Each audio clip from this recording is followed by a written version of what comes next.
Welcome to the Prepped and Polished podcast, the podcast that empowers you to take control of your education, featuring weekly interviews with influencers in the world of education, as well as tutoring tips, lessons, and updates. And now, here's your host. Hi everyone, welcome to another Tutoring Tips episode of Prepped and Polished podcast. This is Aaron of Prepped and Polished. Please be sure to check out our website at www.preppedandpolished.com. For tutoring in person or online, call us at 781-753-9951 or chat with us instantly on our website. You can join our Prepped and Polished community on Facebook and Twitter. Just search for Prepped and Polished. If you have a question after the show, please ask us a question on the chat feature on our website. We love hearing from you. Now, let's get right into episode number 248, Subject-Verb Agreement Rules on the ACT and SAT. When dealing with subject-verb agreement rules on the ACT and SAT, the priority of this type of question is simply, what is the subject of the sentence? What is the verb of the sentence? And we say verb, we mean the main verb. And how do these two interact with one another? Now, priority is first given to the subject of the sentence. In each sentence, we can identify the subject as the main thing or person or idea of this sentence. What is the sentence all about? Now, the subject could potentially either be a noun or a pronoun. Either way, when we identify it, we have to note, is this subject singular or is it plural?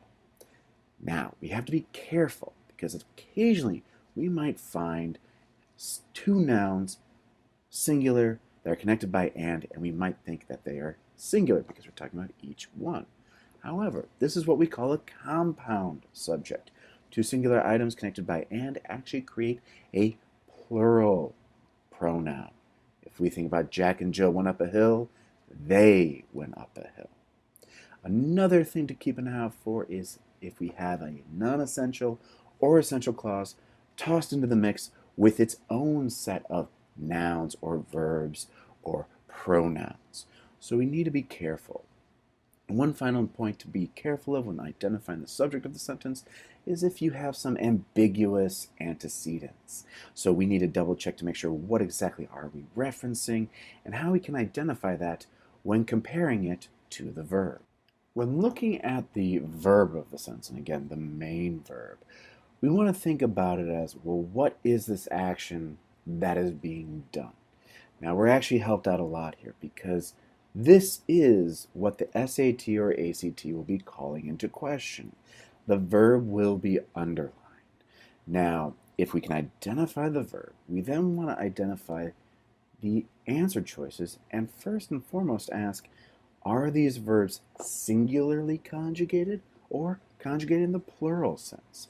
There is a question of tense that can be added into the mix, but that I think is a podcast episode for another day. Once we identify is the noun singular and is the verb singular or plural, we can then see if there is agreement. Now, there are a couple ways we can test this.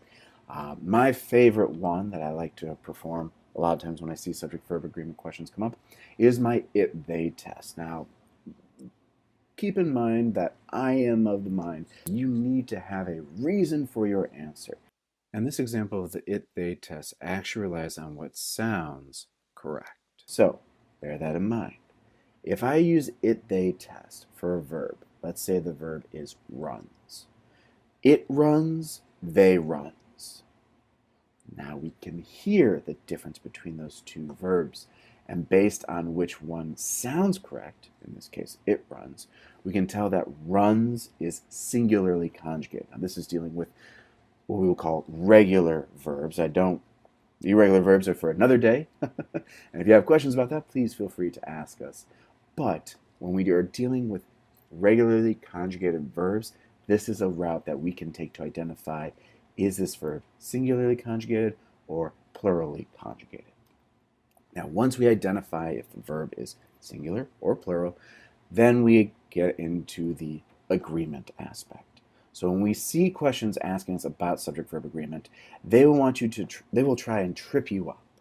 So they might have a a noun right before the verb that may be plural, right before the underlined portion, but it may not be the subject of the sentence that is supposed to be conjugating that verb. Let's take a look at an example problem. The type of question most incorrectly answered by students are sometimes very straightforward. Now, if we hear that, we might not hear what's wrong. So bear in mind that when you take the test, you will see this sentence written out. Now, let's say the verb called into question is are. Well, my mind goes and thinks, well, what is this sentence saying? What are sometimes very straightforward? Well, students is right before it. So students are sometimes straightforward. That makes sense. But is that the whole purpose of the sentence? And that's where we actually find out that no, it's not. Because what are sometimes very straightforward? We're talking about the type of question that most students get incorrect. Well, the type is actually singular. So in reality, we should say the type of question most incorrectly answered by students is sometimes very straightforward because is singularly conjugated. So this is how the SAT or ACT will try and confuse you. They will give you additional nouns or non-essential clauses or essential clauses to bury what the actual subject of the sentence may be. Now, how do we handle this type of question? That's probably why you are here today. Well, the first step that you should always be doing in either the writing language section of the SAT or the English section of the ACT is be prepared to read the full context of the sentence. Now, this is beyond the underlined portion, more than just a word. I always tell students, reread this entire sentence that this question is coming from. Because those context clues will probably help you identify what is it that's most important. When we're trying to find our subject of the sentence in a verb agreement question, it's not going to be underlined more often than not. So we have to read the entirety of the sentence. Once we read the entirety of the sentence, we check the subject. Is it singular? Is it plural? And is it the main part of the sentence? How does that relate then to the answer choices given? If it's a singular noun or a singular pronoun, we need a singular verb. If it's a plural noun or pronoun, we need a plural verb. Again, I always recommend students reason your way through your answers. You can reason your way through your answer and determine that we need a singular conjugated verb because our topic of the sentence is singular. That is verifiable proof of that answer being correct. So to put all this into one understandable sentence approach, when reading a question that is detailing subject-verb agreement, we must always identify both subject and verb, whether either the subject or the verb is singular or plural, and ensure that they are paired correctly together. Always be on the lookout for traps along the way. I always recommend that students look for anything that might confuse them and be prepared to eliminate answers based off of, well, this isn't the subject of the sentence, it can't conjugate that. Now, if you have further questions or you experience a lot of questions on either the SAT or ACT that are subject-verb agreement question types, and you're having difficulty going through them, please contact us at Prepped and Polished. We are happy to be of service and help you understand and break down those rules and maybe try and find a couple of unique, specific routes that your son or daughter or you can approach these questions so you're not tripped up by them. And hopefully this will be one less question on either test that you get wrong.